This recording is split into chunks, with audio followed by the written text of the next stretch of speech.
Welcome back everyone to the Hello World Guide. This is another episode of the Raycaster game in C++ series, and in this video we are going to continue by starting to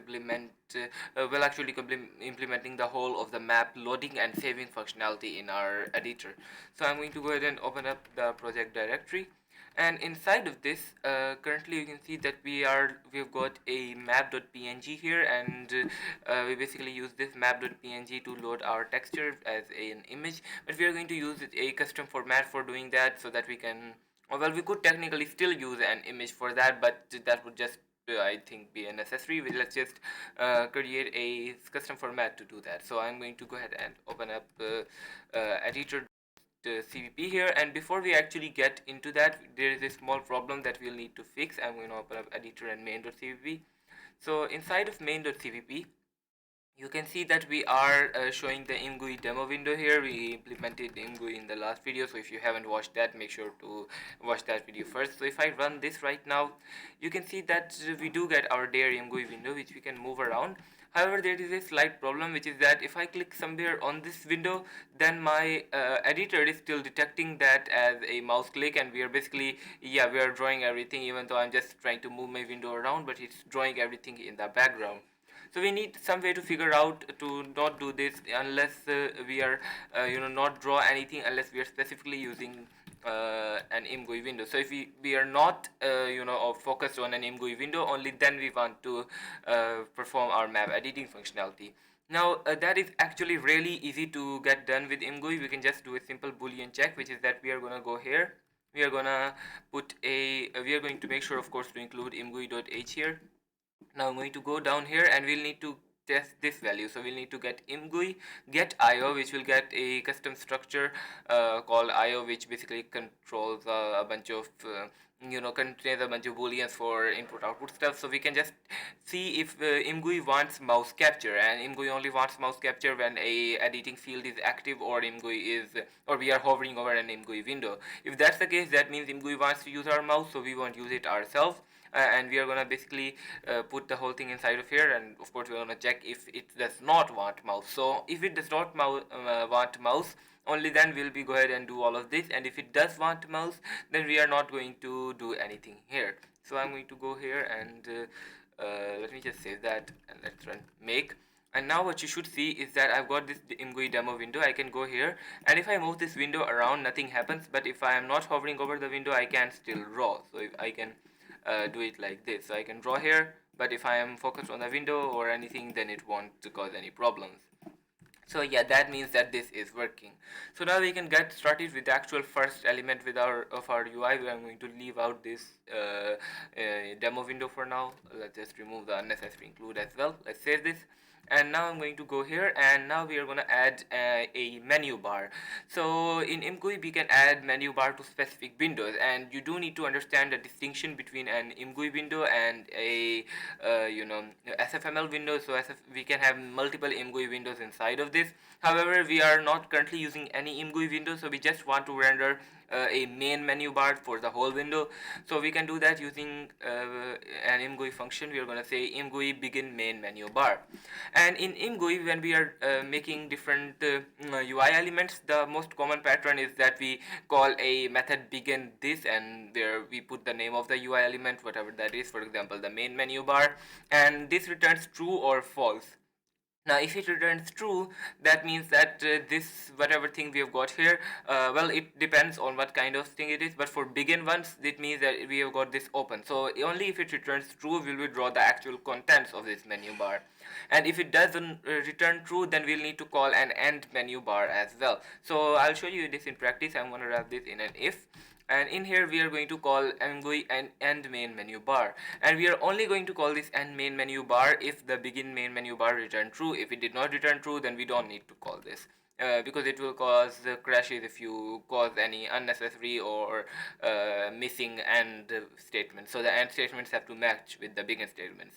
So this will get our menu bar up and running, but we'll need to add a menu in here because we don't just want a bar, we want actual items in it. So we'll say if imgui begin menu, and we'll this actually takes an argument which is the name of the menu, the label. So we are going to say file here, and as you might have guessed, we now need to call imgui end menu if this returns true. Now if that works, then that means that we have got our file menu open, and now we need to display the actual contents in the file menu.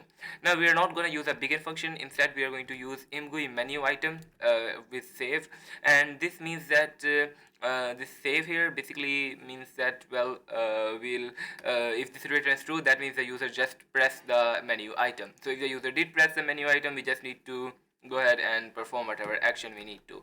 For now I will just actually I'll leave that out for now. I'll just leave it at this. And now let's go down here and let's run make, and let's just see if it works. So you could actually, yeah, you should be able to see that we have got a our editor here, and we have got a menu bar up here as well. I can go under file, and we have got save here, and if I go here, you can see that pressing file or pressing save does not cause this to be drawn anything here. But if I actually am not focused on the menu, then it does draw, so that means it's working.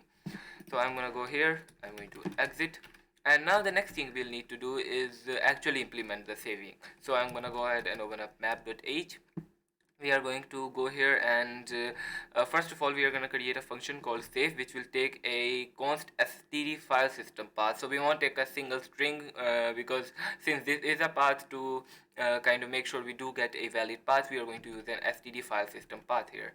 So we are going to create that function, and I'm going to open up map.cpp like that, and in here we are going to go down here, and we are going to create a definition for that function, map save, and we are gonna do it like this. And inside of this I'm gonna first of all include f stream so that we can do file output. I'm going to create an stdof stream for like output stream, and we're going to call this out, and we are going to pass it with our path. Now we'll also need to check if this fails to open, because it might fail to open if we don't have permission or something. So we are gonna check if it's not open. If that's the case, we'll give an error saying fail to open file, and we'll give the path to the console output, and then we'll say for output. So that will give us that, and now we need to actually access the data, and we need to access the data as binary data. So you could also store your map as text, but we are going to store it as binary. So I'm going to first of all add some codes here. And now we are going to go up here and include iOS as well to allow us to access the different file modes. And in here we are going to add two more file modes. So basically we are going to add another argument. So our file mode will have out, and we are going to add also the binary file mode, which will hint that we are going to use this for storing binary data. And now we are gonna go here and create a, we are gonna use the out.write function, and the out.write function takes, as you can see, a const character, basically like a C string, or in other words an array of bytes. So we can use reinterpret cast to cast anything to an array of bytes. So we are gonna create two variables, one called w for width and height, h for height, which are gonna represent the actual sizes of our map. And we are gonna go here, and first of all we are gonna check if the grid is empty. We're just gonna return because we don't want to do anything if the grid is empty. If that works, then we are gonna go here, and we are going to basically take the address, the pointer, actually the address of our width, not the actual width, the address of it, and cast that to a const character pointer, and then we are going to say size of and width, and that will write the width, and now we are going to write the height in a similar way. So now we'll add a loop that will go over our map basically, and actually there's a bit of a mistake. This needs to be swapped because our grid stores the y first and the x afterwards. So now we are going to go down here, and we are going to use a similar way to write each individual cell. So I'm going to just copy everything, and we are going to use grid yx here. So we are going to say and grid yx, and yeah, that should work. So we are going to take our, first of all we are going to take our grid's height and width and write that, and then we'll go over our grid and write each individual value. So we'll write y and x, and like write basically each cell to the file. So I'm going to go ahead and save that, and now let's go ahead under editor.cpp, and we are just going to call this with a single file name for now. Let's just call it test.map, and now let's go ahead and run this. And what you should see is that if I let it run, actually I'm going to go here, go under file and hit save, and currently of course nothing happens, and we are still not loading the map. So I'm going to go ahead and say ls, and you should be able to see that we get our test.map here. Now I'm going to exit this, and Well, we have got our save function here, but we also need a load function. So we'll add a load here as well, which will take another file system path, and now we are going to implement it in here. So we are going to create a void map load. We are basically going to copy the whole save function into the load function, but we are going to change this to an input stream, change the flag to in instead of out, and we are going to rename this out to in as well, because now we are taking input, so we should probably rename this. And we are gonna use in.read, as we'll need to remove this const here, and of course we are not going to initialize our width or height to anything. These are going to be initialized by reading from the file. And in here we are going to have to use, first of all we'll have to initialize our grid actually like that with the correct width and height, and we're going to fill it with zeros, and then we'll go over that and we'll keep reading each value into the grid. And of course we now need to give it an actual modifiable character pointer.